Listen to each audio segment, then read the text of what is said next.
दिशाचा खून होतो, 8 दिवसांनी सुशांतला मारलं जातं, यात सहभागी असल्याचे आरोप ठाकरेंच्या युवराजांवर केले जात आहेत. अंबानींच्या घराबाहेर स्फोटकं, मनसुख हिरेनचा खून आणि यातल्या बहुतांश प्रकरणांचा तपासात आयो म्हणजे इन्व्हेस्टिगेटिंग ऑफिसर, तपास अधिकारी हा सचिन वाजेच असतो. हा तोच सचिन वाजे ज्याच्याबद्दल उद्धवजी म्हणतात की जणू काही सचिन वाजे म्हणजे ओसामा बिन लादेनच आहे, म्हणजे ओसामा बिन लादेनच आहे, म्हणजे ओसामा बिन लादेनच आहे.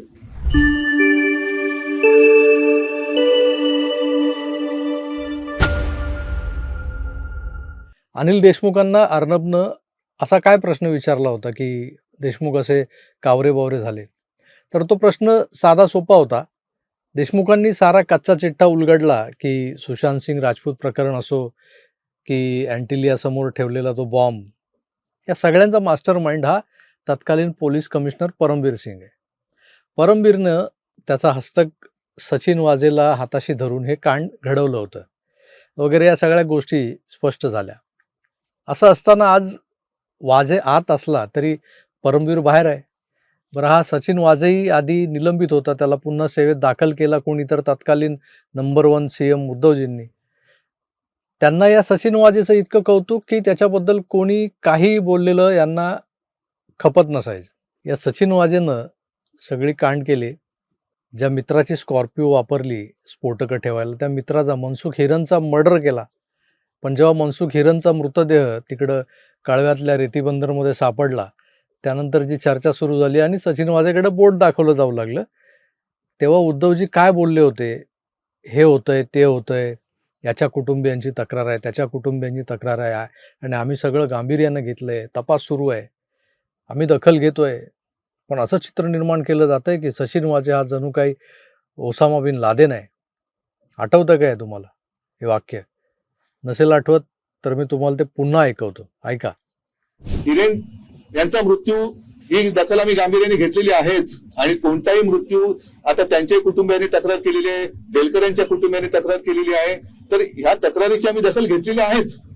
परंतु जे एक चित्र निर्माण केलं जाते की जणू काही सचिन वाजे म्हणजे ओसामा बिन लादेनच आहे, ओसामा बिन लादेनच आहे, ओसामा बिन लादेनच आहे.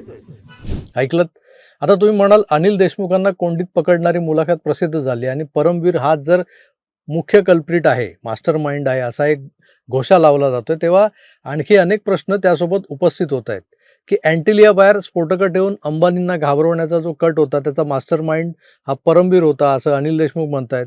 तेव्हा त्यांनी या कल्प्रिटला ताबडतोब अटक करून आत का टाकला नाही त्यावेळेला? दुसरा प्रश्न, अंबानींसारख्या देशातला नंबर 1 श्रीमंत उद्योगपतीच्या घराबाहेर स्फोटकं ठेवण्याच्या केसच्या तपासाची इत्थंभूत माहिती ही अंबानींना देशमुखांनी as a home minister of Maharashtra द्यायला हवी होती, जी त्यांनी दिली नाही. अर्णबचा रोख असाच होता की अनिल देशमुखांना जर हे सगळं माहीत होतं तरीही त्यांनी परमवीरवर कारवाई केली नाही. याचा अर्थ काय होतो? परमवीरकडे देशमुखांची सिक्रेट्स होती, तो त्यांना ब्लॅकमेल करत होता की आणखी काय करत होता, नेमकं काय चाललं होतं? खालपासून वर जायचं म्हटलं तर खालची कडी म्हणजे सचिन वाझे, त्यानंतर परमवीर सिंग, त्यानंतर अनिल देशमुख आणि नंतर जर का कोणी वर असेल तर तो तत्कालीन CM ऑफ महाराष्ट्र अर्थात जनाब उद्धव बाळासाहेब ठाकरे होते. म्हणजे जी गोष्ट खाली सचिन वाझे करत होता, मग ते बार मालकांकडून 100 कोटींची खंडणी वसूल करून ट्रायडंट हॉटेलच्या सूटमध्ये ते नोट काउंटिंग मशीननं मोजून ते पैसे ज्याचे त्याला पोहोचवणं असो, दिशाच्या खुनाच्या ठिकाणी अगदी वेळेवर पोहोचणं, पुरावे नष्ट करणं असो, पोस्टमॉर्टेम रिपोर्ट बदलणं असो, सुशांतच्या खुन्यांना मदत करणं असो, ते अगदी अँटिलिया बाहेर स्फोटकं ठेवणं, हे जसं परमवीरला माहीत होतं, म्हणजे अनिल देशमुखांना माहीत असावं आणि जर अनिल देशमुखांना माहीत होतं तर ते उद्धवजींना माहीत असावं. बघ, आज जे अंबानीच्या पोराच्या लग्नात, हळदीत, त्या मेहंदीच्या कार्यक्रमाला नाचायला वगैरे जातात, त्यांना त्या मागच्या गोष्टी अजिबातच आठवत नसतील की अरे आज आम्ही इथे नाचतोय, याच्या घराच्या बाहेर आमच्याच लोकांनी जिलेटिनच्या कांड्या भरून गाड्या उभ्या केल्या होत्या, म्हणजे ती स्कॉर्पिओ उभी केली होती. तत्कालीन गृहमंत्री आता बिल फाडतोय परमवीरवर, पण तेव्हा त्याला माहीत झालेली गोष्ट त्यांनी अंबानीसारख्या हाय प्रोफाईल इंडियन सिटिझनला सांगणं का टाळलं असावं? हाच प्रश्न आता उद्धवजींच्या बाबतीतही निर्माण होतोय की ज्याला ओसामा बिन लादेन समजू नका असं म्हणत माठीशी घातला, त्या वाझेनंच अंबानीच्या घराबाहेर जिलेटिनच्या कांड्या पेरल्या होत्या आणि हे माहीत नव्हतं का उद्धवजींना? त्यांचा लाडका सचिन वाझे खाली काय काय करामती करतोय हे वर उद्धवजींपर्यंत पोहोचतच नव्हतं का? मग अनिल देशमुखांचं गृह खातं हे परमवीर आणि वाजेसारख्या लोकांना हाताशी धरून एक समांतर शासन या शहरात चालवत होतं का? उद्धवजींना फक्त फेसबुक लाईव्हमध्येच गुंतवून ठेवलं होतं किंवा त्यांना त्याच्यातच इंटरेस्ट होता की दिशा सालियनच्या खुनाला आत्महत्येचं रूप दिलं, सुशांतला लटकवला, काही अंगाशी येणाऱ्या गोष्टी परस्पर पोलिसांनी निपटवल्या, यावरच ते खुश होते? नेमकं काय घडलं होतं?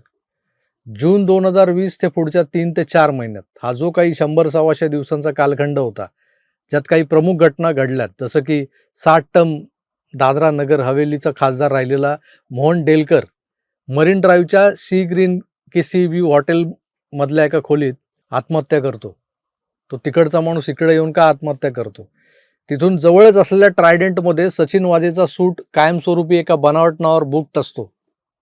या डेलकरच्या कुटुंबियांना मदत करायला संजय राऊत, उद्धव ठाकरे पुढे सरसावतात. डेलकरची बायको ठाकरेंच्या शिवसेनेच्या चिन्हावर पोटनिवडणूक लढते आणि जिंकतेही. तर या चॅप्टरचाही स्वतंत्र तपास व्हायला हवा.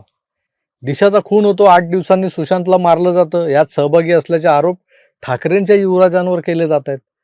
अंबानींच्या घराबाहेर स्फोटकं, मनसुख हिरेनचा खून आणि यातल्या बहुतांश प्रकरणांचा तपासात आयो म्हणजे इन्व्हेस्टिगेटिंग ऑफिसर, तपास अधिकारी हा सचिन वाजेच असतो.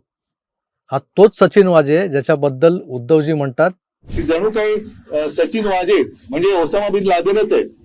म्हणजे अंबानीपासून दिशा, सुशांत अशा सगळ्या प्रकरणातली खडानखडा माहिती ही माननीय मुख्यमंत्र्यांनाही असणार, यात वादच नाही. पण ते मात्र कोमट पाण्याचा ग्लास हातात घेऊन नामानिराळे असल्यागत फेसबुक लाईव्ह करत राहिले आणि वाजेच्या हातांनी परमवीर कांड करत राहिला. देशमुख 100 कोटींच्या वाटण्या करत बसले. यातल्या कोणीच ना अंबानीला कळवलं की तुमच्या घराबाहेरच्या गाडीतल्या बिना डिटोनेटर्सवाल्या जिलेटिन कांड्या ज्या निरुपद्रवी होत्या, त्या फक्त तुम्हाला घाबरवण्यासाठी आम्हीच साऱ्यांनी मिळून, म्हणजे वरपासून खालपर्यंत सगळे आले यात, CM, HM, CP आणि IO, आम्हीच मिळून ठेवल्या होत्या. त्यामुळे घाबरू नका. घाबरण्यासारखं काय नव्हतं त्यात. मजाक मजाक मजाक मजाक में कर दिया.